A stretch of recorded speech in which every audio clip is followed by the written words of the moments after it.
Welcome to Massive Beers. My name is Matt. We do the beer stuff here. Ultra, not super, ultra, like above super. Excited for today's beer because it's a cool concept from a brewery I really dig, and it's Older Brethren. It's one of my favorite beers of all time. Tröegs Brewing. It's their Little Nator. This is a springtime lager. This is, I guess you'd say, a little brother of Tröegs. So Tröegs, Doppelbock. I would dare say not just one of the best American-made Doppelbocks. I would say one of the best Doppelbocks and sentence. Tröegs. There's really some American breweries make really, really great Doppelbocks. You know, Tröegs does. Sam Adams makes a really good one. A few breweries really knock it out of the park, and Tröegs is kind of up there as probably, if not one of the best in the United States in general. Like I said, the world. And when they announced this, I got kind of hot and bothered. A couple people messaged me about this Ty who lives in Pennsylvania. He sends beers to other beer tubers, Kaufenwald beer reviews. We chat every now and then about certain beers, and he was like, "You got to get a hold of this." I'm like, "Listen, dude, I know I got to get a hold of it."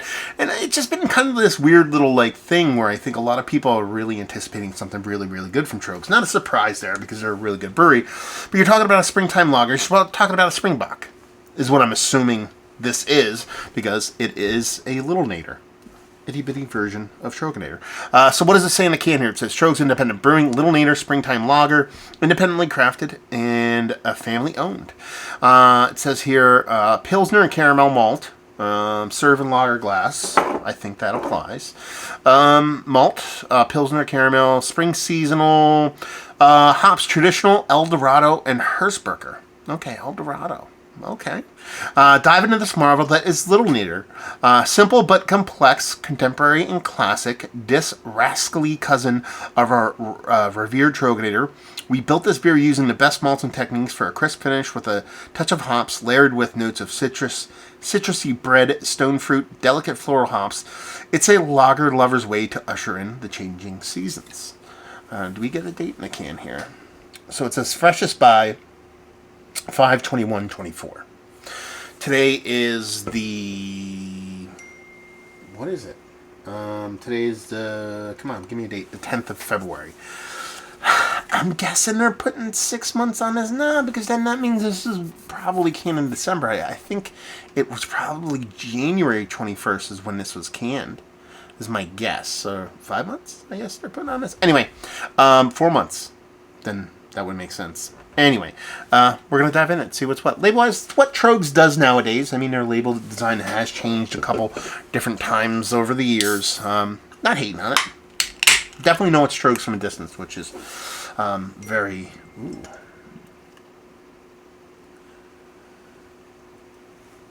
My wife is texting me. That's why you're hearing all those dings. Anyway. So yeah, I dig on the can art. And beer-wise, I mean, we're definitely dealing with Bock level stuff here. I mean, you see malt and you see Pilsner and caramel. They're leaning heavily into Pilsner or caramel malt. Sorry, here, as you can see, it just has that rich orange with orange, reddish, brownish combination of color here. I mean, if we're erring towards anything, it's more of like a rich mahogany, a la Ron Burgundy, but it has a nice kind of champagne-like carbonation. Not sure if that comes off on the camera. If I do this little thing, you probably see a little bit more of that kind of going on in there, and how it's kind of just carved up and looks pretty, pretty, pretty. And just in general, looks the part of a really nice, well-done Bock. Almost a double Bock, and that's the crazy thing about it, is that this beer looks bigger than its 5.5%. I don't know if I mentioned ABV yet. 5.5% kind of leads you to believe it looks richer, it looks bigger than and bolder. There's kind of like two territories when it comes to Doppelbocks. There's the Tröegs Celebrator side of things, and there's the Salvatore Doppelbocks, the Polonus Doppelbock. Those come off quite a bit lighter than their other cousins, I guess you would say. This almost looks like a beefier version than even those beers. So it looks like it has a bit of heft to it. There's rich caramel malts coming through. Nice khaki colored head on it. Looks all the part of something delectable. Let's get a nose. Yeah, this really does come off more like a Doppelbock to me. It has just this rich meal in a glass breadiness to it that is just caramel through and through. Not overly sweetened. When I say caramel through and through, it's like you replaced any kind of sugar component you would make a brown bread with, but then you use caramel in that place as opposed to a brown sugar. So it has this nice rich kind of caramelly brown breadiness to it. And this little bit of kind of fruitiness from the hops. Nothing too crazy. I'm not going to sit here and say, I'm going to call out, specific kind of citrus fruits in this, and there's a generic kind of fruitiness, almost like fruit breadiness to it. And then there's a tannic tea-like hop to it. So it's bringing you these kind of herbaceous hops with a little bit of fruitiness, but it really is the malt that's stealing the show here. It's bringing that kind of bready caramel breadiness that you come to love so much in a Doppelbock, in a Bock also, but very much in a Doppelbock in a much smaller package. I think this is going to drink like a really big beer, but still stay drinkable. It's going to pull off that kind of cool trick. Hopefully that's the case. But yeah, bursting at the seams at malts, showing these really cool kind of like tannic, herbaceous kind of hops, but at the same time having a soft little fruitiness to it. We're diving in. Cheers, y'all.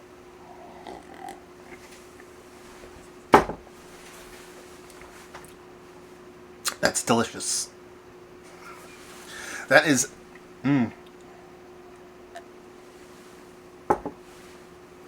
That is delicious. That is very much Double Bock level of expression. It's such a low ABV. It's a really cool trick they're pulling off here, because it does do that other part that I talked about. It's drinkable. I don't think this is going to be ultra heavy on the palate. While it's being rich, typically that's your trade-off. You have something that comes off rich and bold and dense. After one or two, it can be a little bit of a chore to kind of get through them. I don't think that's going to be the case with this beer, because it is, while it's expressive and it comes off expressive, it is really a smaller-ish kind of beer. Again, 5.5, so you're north of what typically people would say session level, but we'll allow it. First things first, is this cool? Again, a lot of tricks being pulled off here. A full mouthfeel that finishes lager-like. So it's not super thin, it's not super snappy, it's not crisp by any stretch of the imagination. I don't think you'd expect that with the level of malt here. By the look of it, you know there's a bit of malt going on here.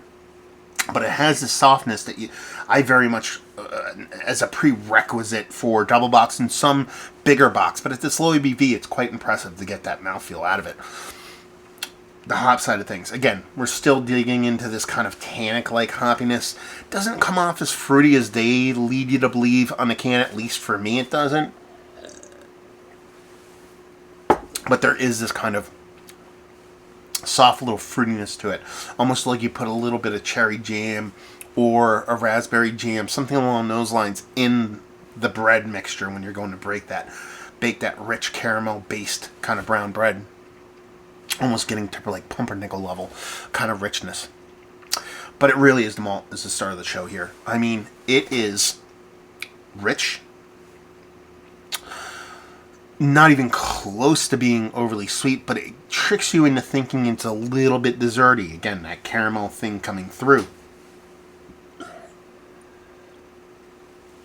There's a spiciness to it. That's the hops at play here. That's probably your El Dorado. I'm thinking it's bringing a little bit what I tend to get a little bit of almost like rye-like spiciness from El Dorado hops from time to time. Kind of getting that here, but it marries so well with the malt side of things. It makes you think there's a little bit of spiciness, a little bit of rye, actually malt in the beer itself, where I think you're getting that from the hop side of things. This is absolutely 100% delicious. Absolutely 100% delicious. And honestly, it's probably one of the best beers I've ever had from Tröegs. And that's kind of, that's saying a lot. Because, I mean, they make so many amazing beers. For everything from, their pills to Nugget Nectar to Tröegs,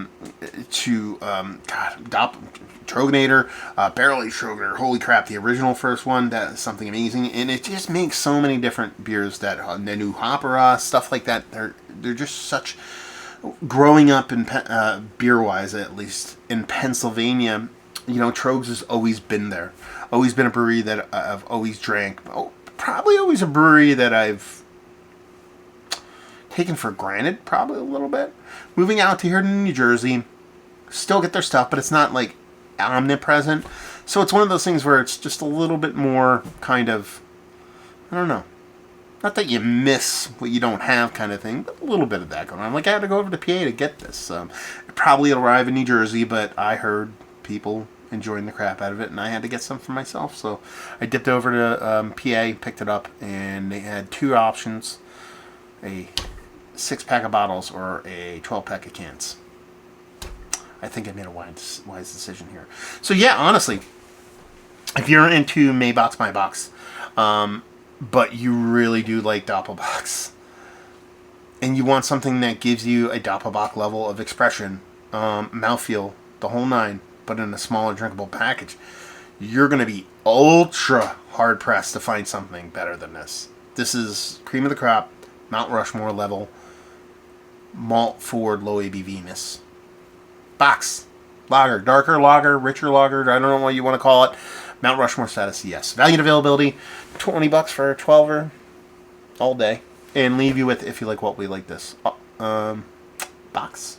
Malt lagers, dark lagers, rich malt forward beers, well-made beer. Let's put it that way. That's probably the best way to end it there. Well-made beer, you will dig this.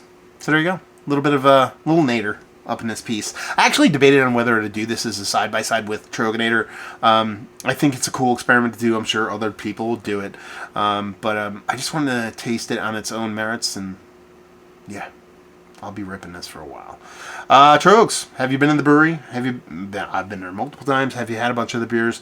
What's your favorite beer from them? Mine is going to be the barrel-aged. No, actually, it wasn't barrel-aged Tröegs. I lied. That beer was very, very good. The first batch of that, my buddy Chucky got me a bottle. I can't believe I threw all my old bottles and my old background away. Anyway, the barrel-aged Flying Mouflon was my favorite. What is your favorite? Have you had this beer? What have you thought of this beer? Is it going to be a regular rotation, at least in the springtime for you? What's your relation to Tröegs? You dig on that beer? Where does this beer sit for you? As opposed to Tröegs? Anything and everything down there. So hopefully you enjoyed the review. Hopefully you enjoyed a little bit of little Nator right now. Hope to see you next time. Cheers, y'all.